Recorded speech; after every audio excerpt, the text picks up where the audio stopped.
Glória a Deus. Permaneçam de pé só um pouquinho.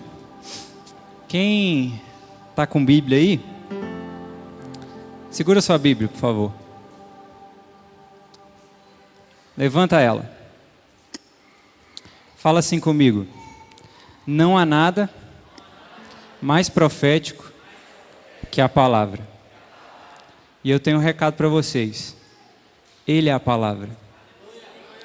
Não há nada mais profético do que o Cristo, o nosso Cristo. Então, continue segurando sua Bíblia.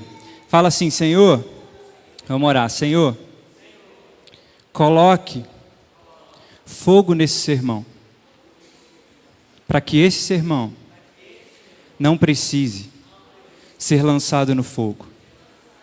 Senhor Jesus, usa a vida do pregador para falar comigo o que o Senhor quer falar, a tua vontade, a tua palavra, e não a dele.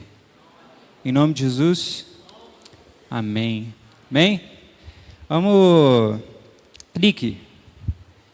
Deixa aberto aí para mim Lucas 11. Lucas 11, 1. Deixa aberto aí, por favor. Pode sentar, gente.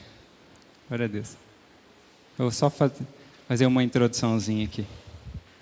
Estão me ouvindo bem? Bem? Glória a Deus. Estou nervoso. Mais nervoso que eu achei que ia estar. É diferente de EBD. É muito diferente. Amém. Glória a Deus. Gente, uma coisa que eu estava... Parece assim... Foi o Espírito Santo, sabe? Hoje, durante o dia... Foram aparecendo para mim vários vídeos, pregações que eu fui ver, sobre um tema ali em específico, sabe? Falando muito sobre o fato do Evangelho, ele não existir para que a gente seja apenas mais um, tipo cristão. O Evangelho, ele não existe meramente para que você se torne um evangélico. Tipo, lá na criação, quando Deus pensou no plano de restauração do homem, quando Adão errou, e ele falou assim, já sei o que eu vou fazer. Serpente, um dia alguém virá, que vai pisar na sua cabeça, e você vai ser derrotado. Quando Deus já arquitetou esse plano, ele não pensou tipo assim, nossa, eu vou criar o Evangelho, eu vou criar esse plano de salvação, essa boa nova, para que essa galera vire crente e dê paz do Senhor. Não é para isso que o Evangelho existe. Isso é só um detalhe, isso é só um costume. É um uso e um costume nosso. Mas o Evangelho existe para algo muito mais profundo, que é para nos fazer ficar cada vez mais parecido com Cristo, com Jesus.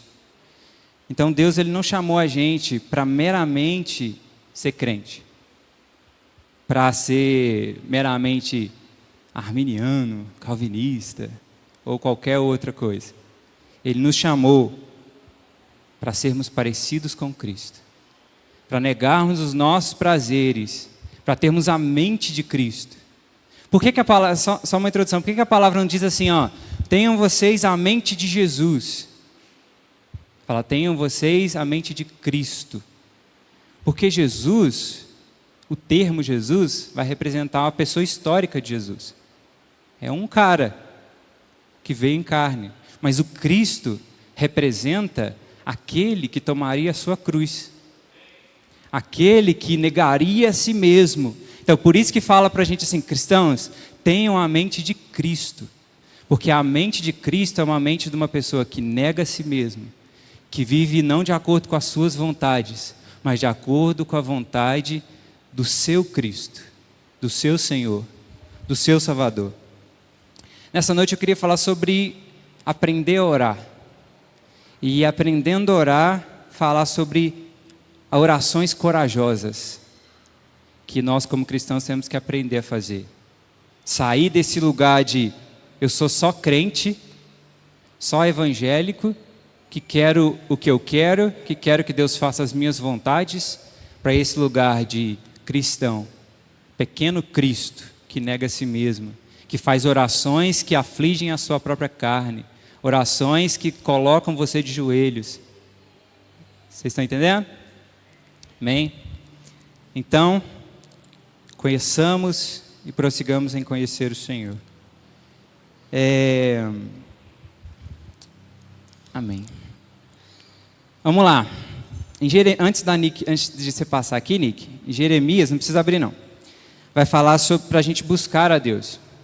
Fala, e buscar-me-eis, entrando nesse contexto de oração também. E buscar-me-eis e me encontrareis quando vocês me buscarem de todo o vosso coração.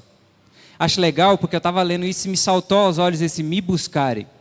Que não fala assim, vocês vão buscar-me-eis e me achareis quando vocês buscarem as coisas que dão prazer para vocês. Quando vocês buscarem as próprias bênçãos. Quando vocês buscarem tudo aquilo que vocês querem ter. Quando vocês usarem o evangelho, a oração como uma arma de autossatisfação. Essa palavra diz quando vocês me buscarem. Então só estou passando essa introdução para vocês entenderem o que eu quero falar nessa noite. Vamos lá. Em Lucas 11, 1, diz assim, naquele momento em que os discípulos vão pedir para Jesus para ensinar eles a orar.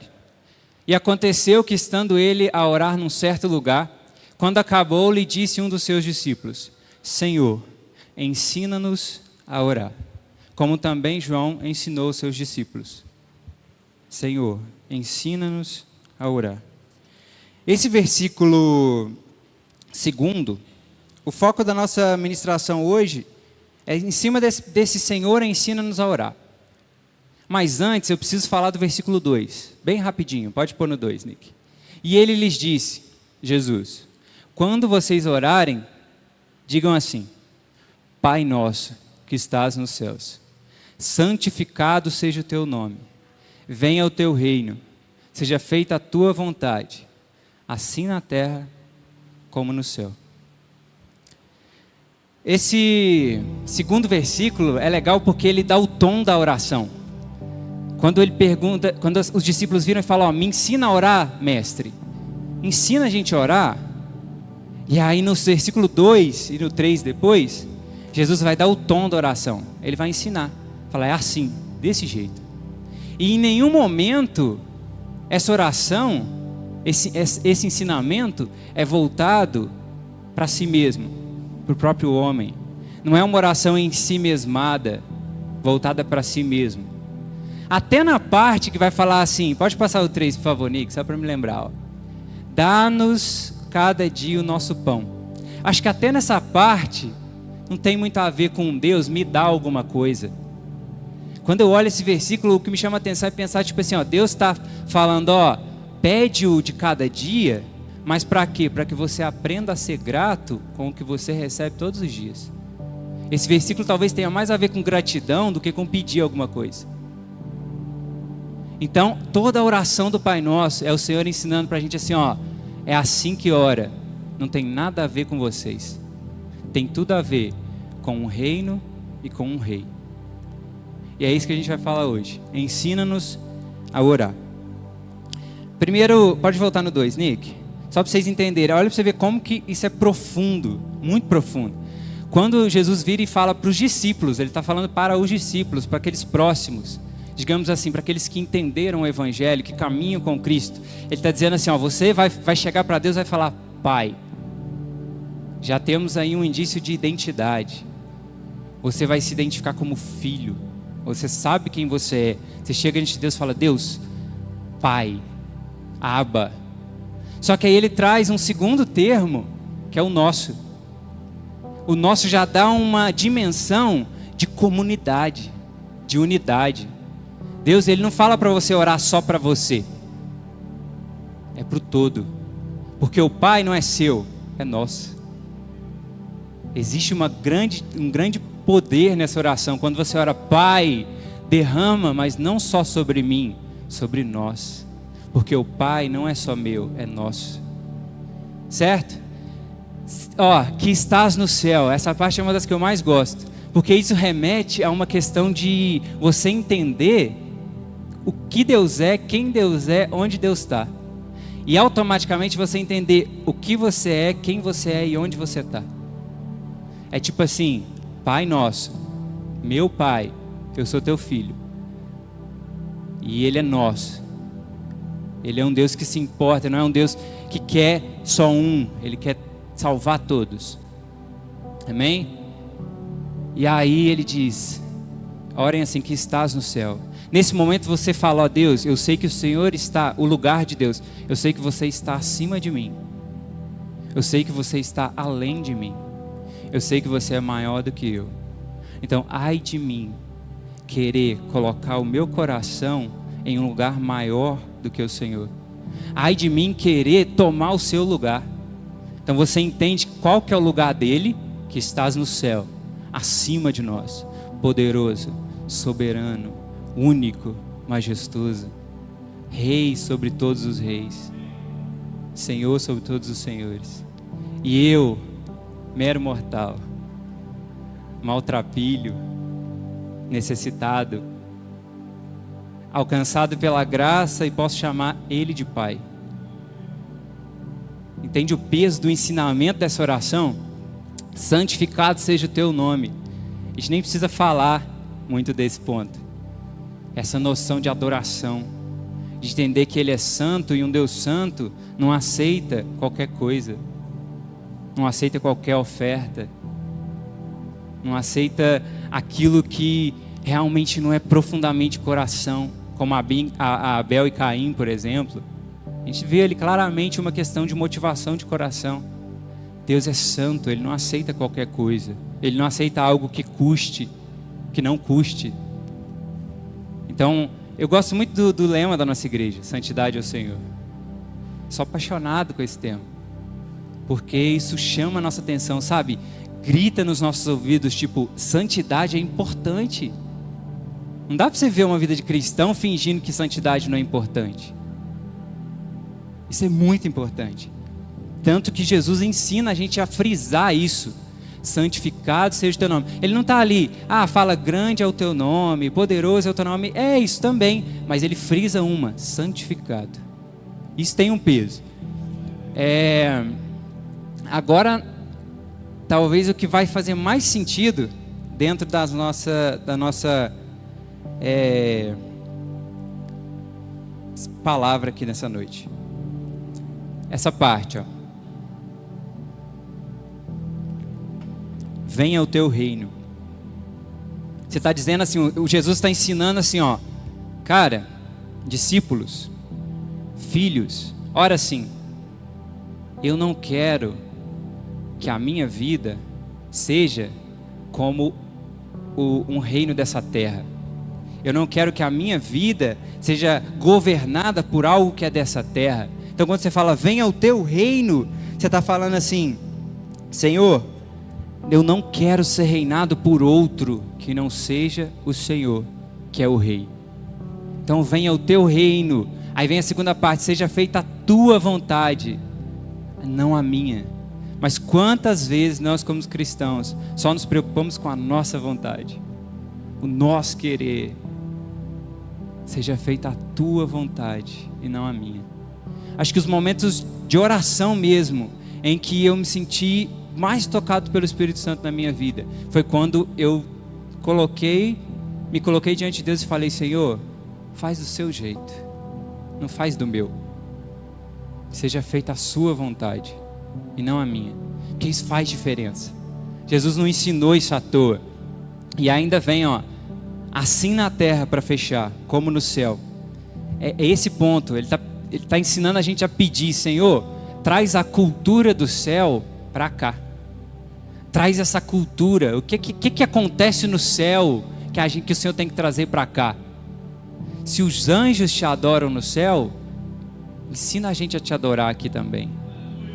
Sabe, se os querubins se prostram no céu, ensina a gente a se prostrar aqui também. Traz essa cultura de que o Senhor é soberano, de que onde o Senhor entra, nenhum joelho fica de pé. Traz essa cultura de que não é cansativo adorar o Senhor, dizer que o Senhor é santo, porque o Senhor excede todo conhecimento. Traz essa cultura do que acontece no céu, aconteça aqui na terra. Porque eu, Senhor, essa oração, eu não quero ser só um crente domingueiro que vem uma vez na semana na igreja e que dá paz do Senhor para todo mundo. Eu quero mais. Eu quero a cultura do céu. Jesus, ele está nos ensinando a orar. E fugindo um pouco aqui, às vezes a gente faz as perguntas erradas, tanto para Deus quanto para outras pessoas. Às vezes para o pastor, às vezes para o seu líder, ou para alguém que está te aconselhando. Às vezes a gente acaba fazendo as perguntas erradas. A gente chega e fala: nossa, como que eu faço para ter a minha bênção? Como que eu faço para eu prosperar? Como que eu faço para eu encontrar a pessoa certa para eu casar? Como que eu faço para eu ganhar alguma coisa de Ti, Deus? Como que eu faço para ganhar alguma coisa de Deus? Para ter algum benefício de Deus? Assim, eu vou te dar uma resposta certa para essas perguntas erradas. A resposta certa é: olha para Jesus. Porque eu não estou falando que é errado você querer ser próspero, você querer casar, você querer ter tudo de bom. Não é errado. O problema é a motivação. Se isso é maior que o seu desejo de querer Ele em pessoa, a pessoa de Cristo. Então, a resposta certa para essas perguntas é: olha para Jesus. Porque eu tenho convicção de uma coisa: se a sua bênção não vier, você ainda está olhando para Ele. Se o seu cônjuge não vier, você ainda está olhando para Ele. Entendeu? Se aquilo que você quer de Deus não vier, você ainda está olhando para Ele. Então olha para Jesus. Se você ganhar alguma coisa é lucro, porque o mais importante você já vai ter, que é Ele. Então, agora vamos fazer as perguntas certas, com essa resposta certa. Como que eu faço? Se eu viro para você e falo assim: olha para Ele. Então talvez sua pergunta certa deveria ser: como que eu faço então para olhar para Ele? Talvez você deveria chegar no seu líder, no seu pastor e falar: pastor, como que eu faço para eu me apaixonar mais por Jesus? Como que eu faço? O que eu preciso fazer para dar a minha vida em favor do Evangelho de Deus? E não querer que Deus fique me dando coisas e coisas e coisas. E a resposta certa ainda é: olha para Ele. Continua aprendendo, conhecendo, prosseguindo em conhecê-lo. Ore, jejue, se aprofunde, mas tudo por causa dele. Não adianta, a gente pode vir quem for, pode vir o que vier, falar para mim tipo assim: não, Jesus não é o centro, Jesus não é suficiente. Eu vou discordar. Para mim Ele é suficiente, mais do que suficiente, porque através dele fluem todas as outras coisas. Pode vir um cara meio legalista e falar assim: não, Jesus não é suficiente, porque a gente tem que orar também, a gente tem que jejuar também, a gente tem que fazer isso também. Mas se você olhar para Jesus, você vai querer fazer todas essas coisas e muito mais. Esse que é o ponto. Se você realmente olhar para Ele, você vai entender que essas coisas te aproximam dEle. Então você vai querer fazer tudo o que te aproxima mais dEle.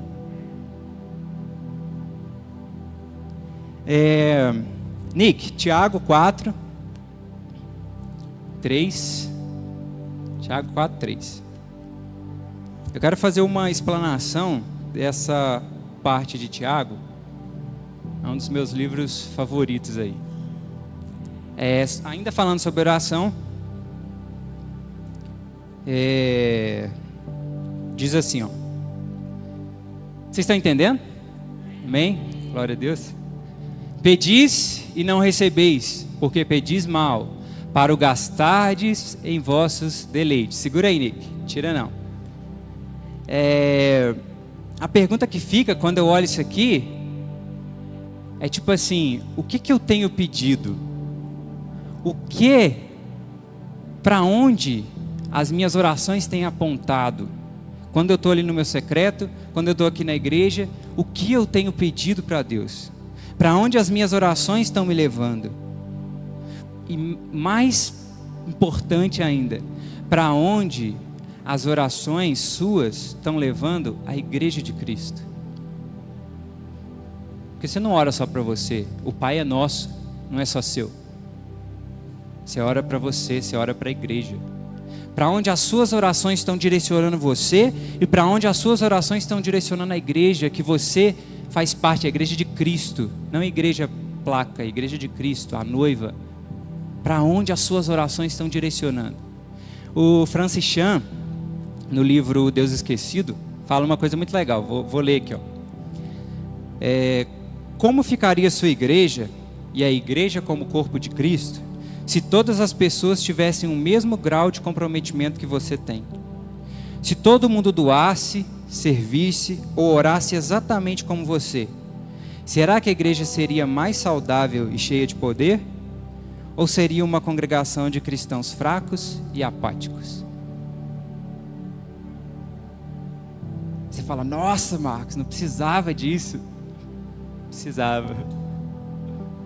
Nós temos que aprender, sabe? Eu acho que falta no crente aprender a tomar um pouquinho mais de porrada, sabe? Do Espírito Santo. Que a gente vem para o Evangelho achando que o Evangelho é só bem bom. Não. Vocês precisam ler Timóteo. Até o Marco Teles tem o amado Timóteo, que é o sermão cantado dele perfeito, em que ele vira e fala assim, o Evangelho é muito mais duro do que você imagina. É muito mais pesado do que você imagina.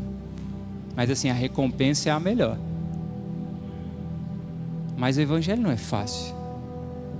Então, a gente tem que parar, sabe, de achar que só tem que sugar de Deus e só coisas para si mesmo. E isso não te leva a lugar nenhum. Se você não pratica,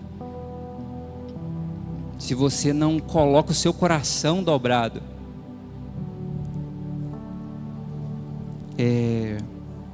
Eu gosto de falar com os adolescentes sobre o versículo tema, na verdade, desse ano foi 1 Timóteo 4,12, acho que é esse mesmo, que vai falar lá, não deixe que ninguém despreze vocês por serem jovens, né? Mas sejam um exemplo para os fiéis, para os que são da fé. Nem é um exemplo para quem é do mundo, não. Sejam um exemplo para os crentes, na conduta, na fé, na pureza, no amor. Tem mais uma coisa. E eu acho legal porque olha para você ver, gente.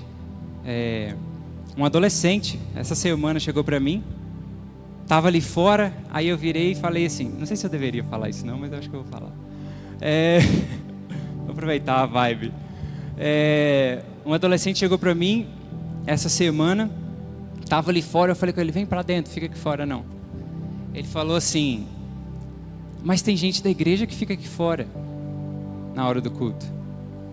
Aí eu virei para ele e falei assim, você lembra de 1 Timóteo 4,12? Seja você um exemplo, você é jovem, para aqueles que são da fé. Seja você aquele que vai fazer a diferença no reino de Deus. É só um exemplo, gente. Fica aí, ó. Glória a Deus. Só está batendo em uma tecla que já foi batida antes. Mas enfim, as nossas orações, elas têm refletido o nosso próprio orgulho, as nossas paixões pessoais, ou ela tem clamado por algo maior do que nós mesmos? Elas têm seguido por caminhos de, eu quero ser grande, eu quero prosperar, eu quero isso, eu quero aquilo, ou elas têm nos levado a um lugar de humilhação diante da cruz de Cristo, clamando por justiça, por perdão, por avivamento?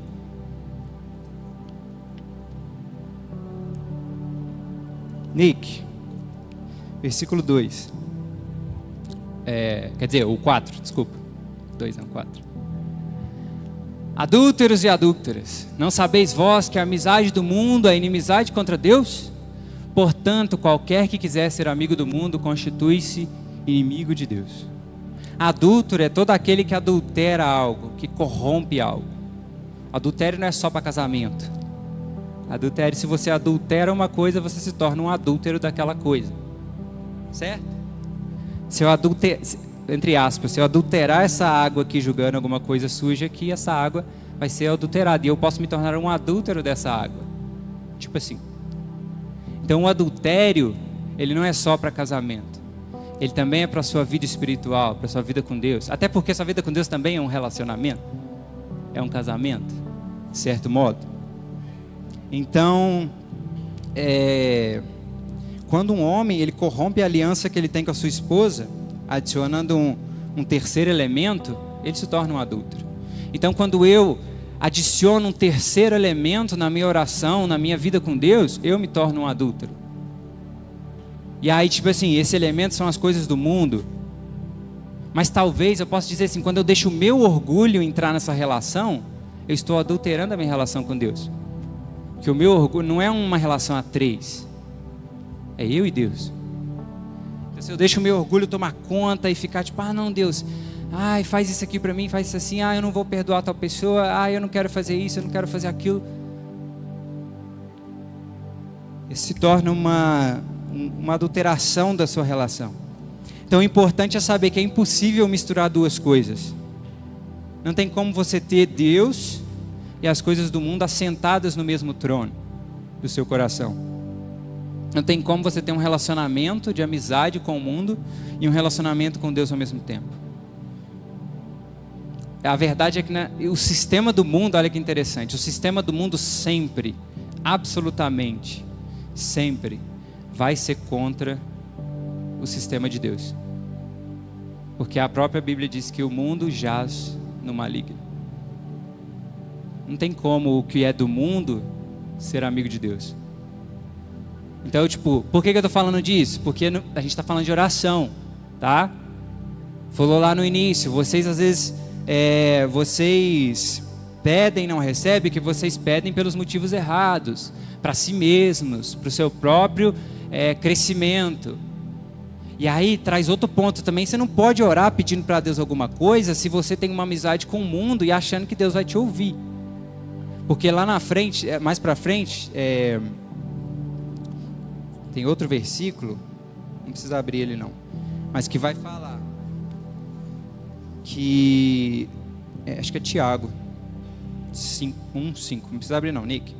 Vai falar que não tem como você pedir alguma coisa, no caso, nesse versículo específico vai falar de sabedoria. Se você tem mente dividida, ânimo dobre, se seu coração está dividido entre duas coisas, se a sua fé é instável, não vai pensando que você vai receber alguma coisa. Amém? Glória a Deus. O próximo versículo, Nick 5. Ou cuidais vós quem vão diz a Escritura, o Espírito que em nós habita tem ciúmes. O Espírito Santo tem ciúmes de nós. Um terceiro orientador das nossas orações, saber que o Espírito Santo tem ciúmes. Só que aqui, etimologicamente falando, cadê os adolescentes? Eu amo falar isso com eles. Etimologicamente falando, ciúmes vem do latim zelumem, ou zelos, que vem de zelos, que significa desejo amoroso, ardor, zelo. Do grego também zelos. Sendo assim, a gente conclui que o Espírito Santo, quando fala que ele tem ciúmes, diz que ele tem zelo, um zelo ardente, uma paixão amorosa por aqueles que pertencem à fé. Então por isso que ele não quer que você se contamine com aquelas coisas que vão te afastar de Deus. Porque ele tem um ciúme, um zelo. Não é pensar nossa, o Espírito Santo tem ciúme. Mas ciúme não é pecado. Tem gente, né? Ciúme é isso, é zelo, é cuidado. Não é nada doentio, não. Ele tem ciúmes, tem zelo, tem cuidado. Tanto que em Romanos 8 fala assim, e da mesma maneira também o Espírito ajuda as nossas fraquezas, porque não sabemos orar como convém, mas o mesmo Espírito intercede por nós com gemidos inexprimíveis. Ele sabe que a gente não sabe orar, então ele vem com zelo, com cuidado, com esse ciúme santo, e fala, eu vou ajudar vocês, eu estou aqui para ajudar vocês. Nick, próximo. Antes, ele dá maior graça, portanto diz: Deus resiste aos soberbos, mas dá graça aos humildes. Nosso desafio, então, é aprender a orar humildemente, visando o bem do reino e o bem da igreja, o bem da minha vida espiritual, da minha comunhão com Deus. O que vier é lucro. O relacionamento com Jesus é a recompensa maior que tem. O que vier é lucro. O importante é Ele. E aí vai falar em... Pode abrir aí, Nick, Romanos 12, 2 e 3. Vocês estão entendendo mesmo? Glória a Deus. Romanos 12, ó. Porque pela graça que me é dada... Daqui a pouco você volta no outro versículo, tá, Nick? Naquele 6. Porque pela graça que me é dada, digo a cada um dentre vós que não pense de si mesmo além do que convém. Entenda o seu lugar. Entenda o lugar que é seu, no reino. Volta. Não, volta lá. Volta lá em Romanos 12. Romanos 12. Que isso? Isso, 12 e... É o 2, né? Pode ser o 2. Era o 2, eu estava lendo já o outro, né? Pode ser o 3 mesmo, pode ir, desculpa gente, pode ir. Porque pela graça que me é dada, digo a cada um de vós que não pense de si mesmo além do que convém. Antes, pense com moderação, conforme a medida da fé que Deus repartiu a cada um.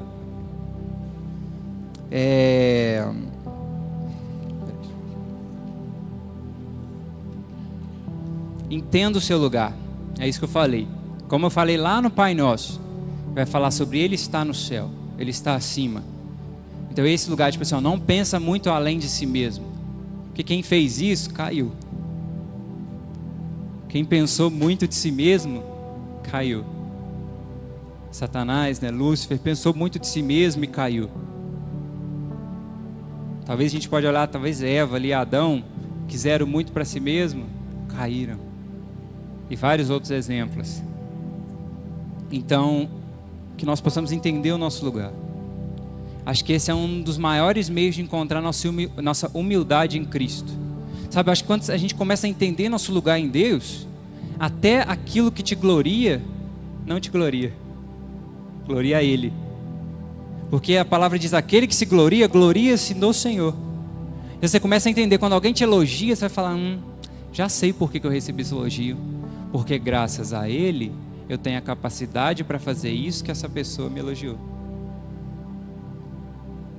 Sabe, quando você recebe alguma coisa, nossa, que top, parabéns, fala, glória a Deus. Porque eu sei que se não fosse Ele, não haveria eu. Então aí entra o contexto de amor próprio, né, Maria? A gente já falou disso algumas vezes. Às vezes é até um amor próprio mesmo, você virar e falar tipo assim, beleza, eu sei fazer algumas coisas, mas eu entendo que não é por mim, é por Ele. Então eu não me coloco num lugar muito maior do que me cabe, porque eu entendo que Ele é maior que eu.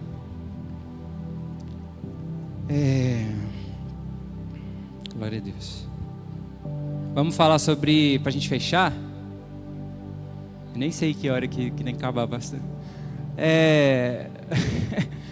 Vamos falar só sobre orações corajosas, bem rapidinho, que seria assim, um subtema principal dessa mensagem.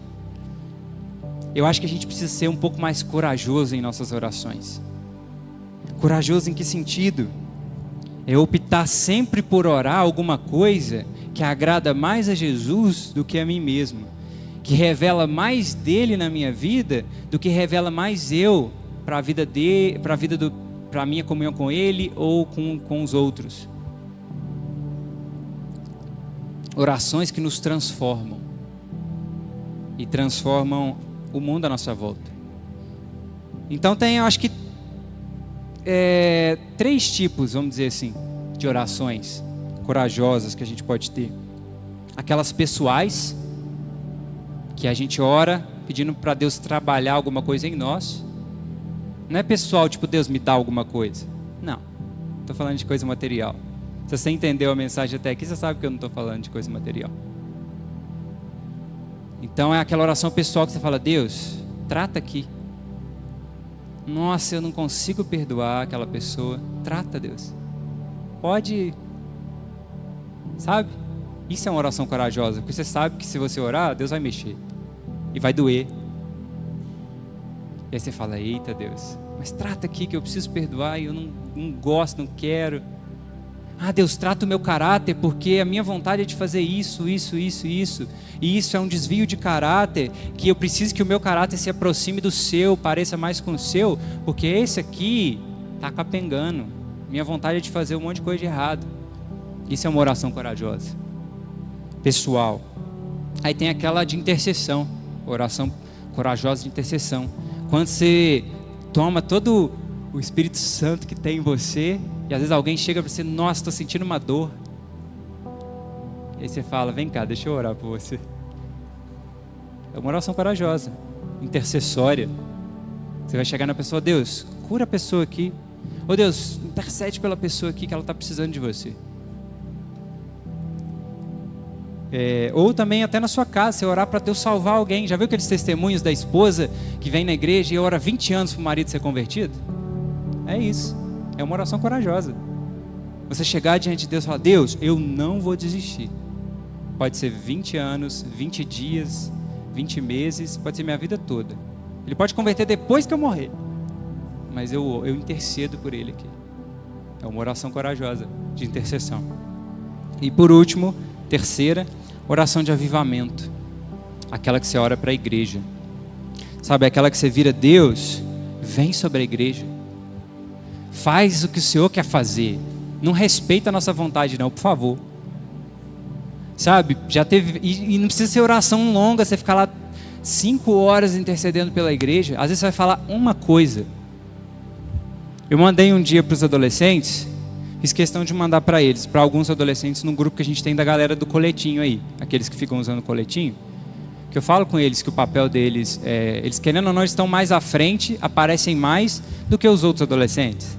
Então eles têm uma responsabilidade maior. Então eu falei com eles uma vez, mandei um videozinho para eles e falei com eles, falei, tem dias que eu oro e minha oração é só assim, Deus, derrama fome, sede e presença. Às vezes eu fico lá, Deus, fome, sede e presença. Fica lá minutos assim, fome, sede e presença. Aí eu falo assim, Deus, derrama fome, sede e presença sobre a minha vida. E aí eu lembro dos adolescentes, eu falo, Deus, derrama fome, sede e presença sobre os adolescentes. Eu falo, derrama fome, sede e presença. Às vezes é isso, fome, sede e presença. Porque não tem nada que seja mais importante do que a sua presença. Então que eles tenham fome e sede para receber da tua presença, e quando eles receberem a tua presença, isso dê mais fome, mais sede, para eles buscarem mais da sua presença. Isso é uma oração intercessória pela igreja.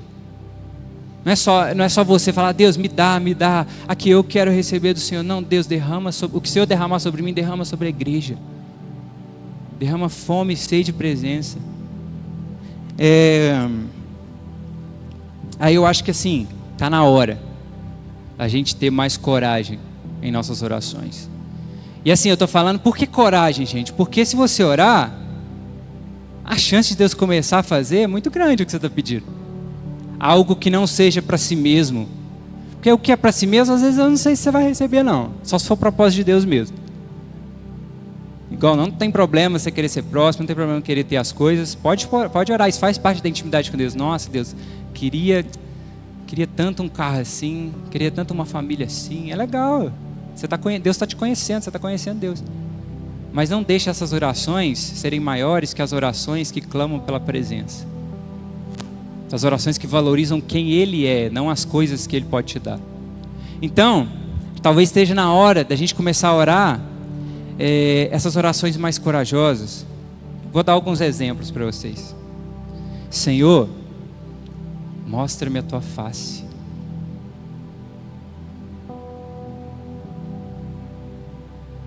Moisés não conversava com Deus face a face?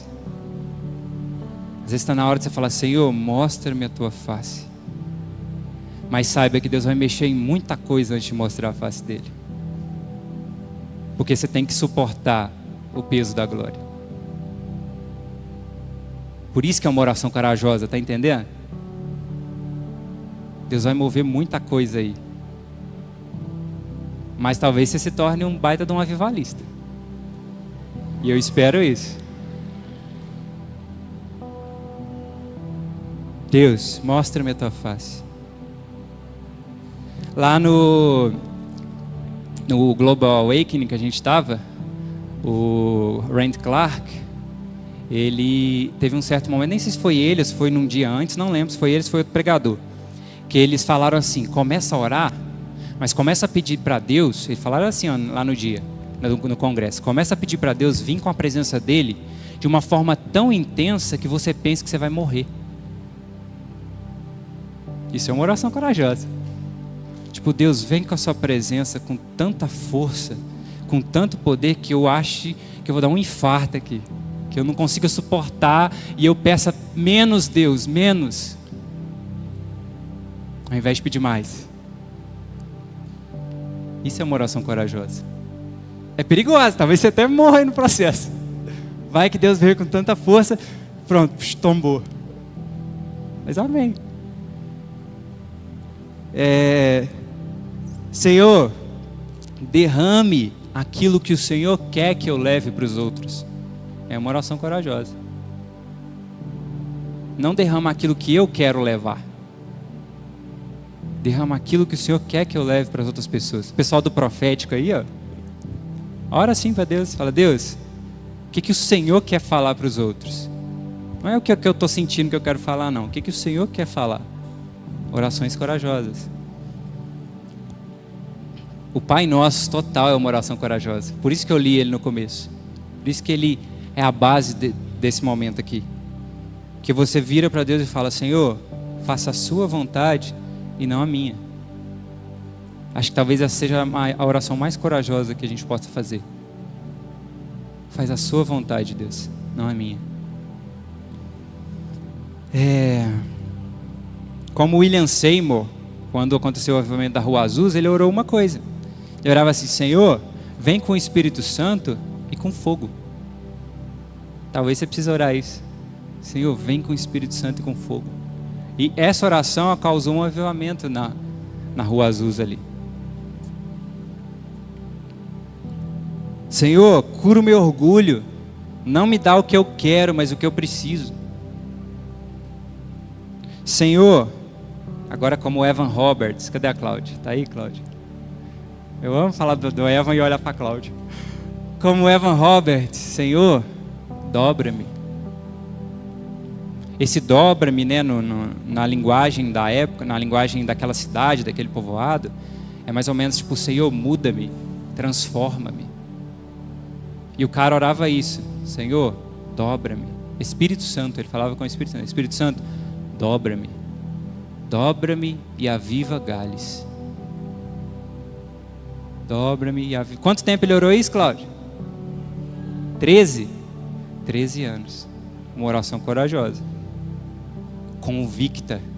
Que a oração corajosa é acompanhada de convicção. Senão, nem adianta pedir. Tenha convicção. Senhor, dobra-me, muda-me. Senhor, quantas vezes a gente já cantou isso nas músicas do Cirilo, né? Mais de Deus, eu quero mais de Deus. Ora com convicção: Senhor, eu quero mais de Ti. Mas não é como se você estivesse cantando uma música qualquer, não. Com convicção: Senhor, mais de Ti, menos de mim. Mais fome, mais sede por Ti. Senhor, eu quero os Teus pés, não as Tuas mãos. Eu quero aprender a ter temor e devoção na Tua presença, e não só querer olhar para o que o Senhor pode me dar com as Suas mãos. Isso é oração corajosa.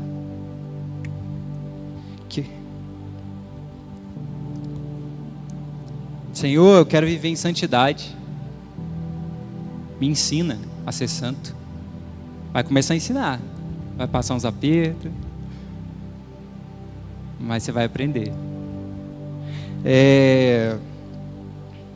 Senhor, me dá autoridade para curar pessoas, mas não para que eu tenha glória e eu seja reconhecido, mas para que as pessoas possam sentir esse amor que eu sinto, esse amor que vem de Ti. Senhor, me dá dom de profecia, me dá dom de cura, me dá dom de revelação de palavra, mas não para que isso me cresça de alguma forma, mas para que isso coopere para o Teu reino, para que isso coopere, para que outras pessoas conheçam a Ti como nunca elas conheceram. Isso é uma oração corajosa. Que é difícil, gente, eu vou ser sincero, eu sou muito egoísta. Eu admito, porque eu oro para Deus e falo, Deus, eu sou egoísta. Às vezes eu quero tudo do meu jeito, quero da minha forma, mas Senhor, faz a Tua vontade, não a minha. Como Jesus, talvez naquele momento ali que Jesus estava desabafando no monte lá, ele falou, Senhor, se possível, afasta de mim. É como se fosse assim, ó Deus, se eu puder escolher, eu quero assim, digamos assim. Talvez nós fazemos isso. Senhor, se eu puder escolher, eu quero que seja feita a minha vontade, do meu jeito, nos meus termos, mas que seja feita a Sua vontade. Porque eu sei que não é nos meus termos, do meu jeito.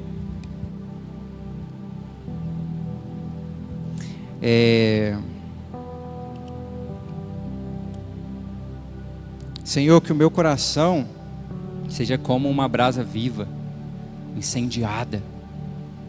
Senhor, me torna um avivalista. Essa aqui, para a gente terminar,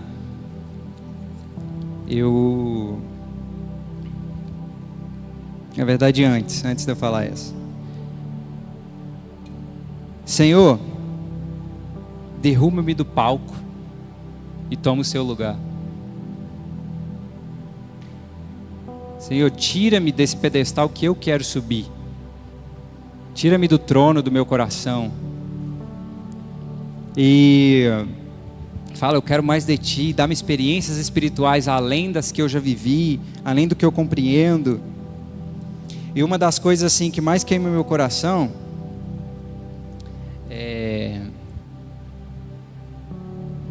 é quando eu olho sobre o que está em Apocalipse, capítulo 1, acho que também Apocalipse, esqueci o outro versículo de Apocalipse, mas que vai falar sobre os olhos de fogo. Sou apaixonado com essa parte. E às vezes eu oro e falo, Senhor, né? A gente já conversou muito disso, né, Mateus? Falo, Senhor, me olha com Teus olhos de fogo. E eu ainda sigo convicto na esperança de que um dia eu vou ver esses olhos olhando para mim. Que essa é uma oração constante. Senhor, olha-me com os Teus olhos de fogo, que queimam de amor por mim. E aí quando Ele olhar, eu sei que Ele vai queimar muita coisa. Porque é fogo, né? Tem que queimar. E assim, para outras áreas da vida também. Às vezes, Senhor, esse namoro aqui te glorifica? Se não, tira. Senhor, esse emprego te glorifica? Se não, tira, dá outro. Senhor, essa faculdade que eu estou fazendo é o que eu tenho que fazer? Se não, tira. Troca.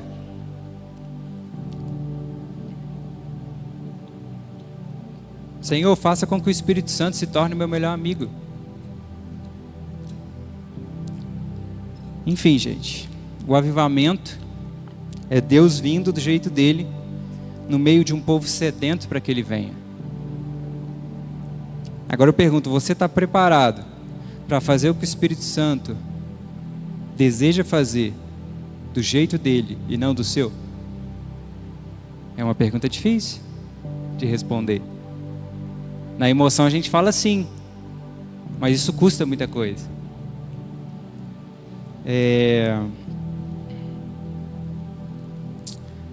Acho que é isso que eu queria falar com vocês. Façam essas orações. Queimem no coração de vocês essas orações, porque essas orações são orações que devidamente mudam a vida de vocês. E mudam a vida das pessoas à volta de vocês. Mudam a vida da igreja que vocês congregam. Mudam a vida da sociedade em si. A gente tem os avivalistas para exemplificar. A gente tem vários personagens da Bíblia aí para exemplificar o que acontece quando a gente ora. Eu gosto da... Pastor, pode vir cá. Acabar já. Eu gosto da mulher samaritana, quando ela está no poço, e Jesus, ela faz uma oração corajosa. Que Jesus vira e fala, ó, se eu te der da água, você nunca mais vai ter sede. Aí ela fala assim, Senhor, dá-me dessa água. É uma oração corajosa. Porque Jesus começa a dar água naquele momento. Porque ele já vira e já começa a mexer nas feridas dela. Na mesma hora que ela orou, Senhor, dá-me dessa água. Aí Jesus fala, chama seu marido. Ah, mas eu não tenho marido. Ah, disseste bem. Porque você já teve um punhado aí, né? Já teve um monte. Ou seja, já começou a tratar o pecado ali, ó. Só porque ela fez uma oração corajosa. Senhor, dá-me dessa água. Senhor, dá-me da tua presença. Aí ele vai dar, mas ele vai mexer antes. Por isso que eu acredito que a gente está num processo, pastor. De Deus vai fazer muitas coisas. Deus está fazendo muitas coisas. Mas antes de derramar, Ele está tratando. Antes de fazer, Ele está mexendo. Recentemente eu compartilhei com a Bruna uma coisa que veio no meu coração. Não sei se é coisa minha, talvez seja. Falei até com o Braidinho já. Um dia eu estava aqui na igreja e veio no meu coração assim, ó. Deus está esmagando as uvas. Vinho novo vem aí. Isso queimou no meu coração, fiquei com isso no coração. Falei, talvez seja coisa minha. Mas naquele momento eu entendi. Aí eu compartilhei com a Bruna, ela falou, Marcos, glória a Deus. Mas para receber o vinho, a gente tem que estar com o odre renovado. Ela lançou essa assim, eu falei, eita. Falei, é isso. Deus está fazendo alguma coisa, Deus vai derramar alguma coisa. Mas antes Ele vai tratar. Orações corajosas precisam ser feitas para que um avivamento venha. Amém? Glória a Deus.